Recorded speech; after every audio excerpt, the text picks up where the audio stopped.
Шалдар ауылы. Өлеңнің авторы Роза Сұлтаналиева. Жыр дәптерінен. Бұл ауылдың бәрі туыс, дос бауыр, өз аулыңдай ыстық болмас басқа ауыл, өз аулыңдай ыстық болмас басқа ауыл. Шалдар менің туып өскен ауылым, әлемдегі ең керемет жақсы ауыл. Шалдар ауылы аласармас арманым, балалықтың таттым мұнда бал дәмін, дәм тұз жазып қай жерлерге бармадым, әсем әнмен сұлу жырмен тербетіп, туған жерге махаббатты арнадым.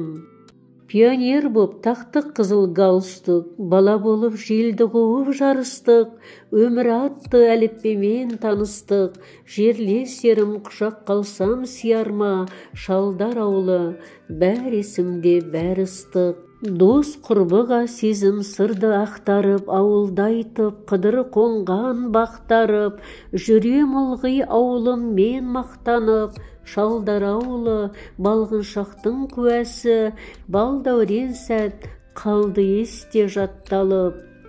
Өзі таныс, көзі таныс жерлесім, асқаралы асуларға өрлесін, ауылдан күн көтерем деп терлесін. Шалдар ауылы шығар биік белесім, ұл қыздарың шыңға қанат сермесін.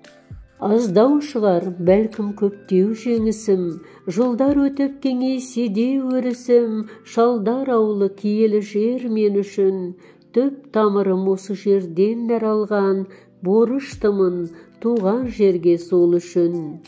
Шалдар ауылы атақоныс мекенім, ақиқат қой төл перзенті екенім, туған жерге тағзым етіп өтемін, туған жерден кетсем дағы жыраққа, сағынғанда алып ұшып жетемін.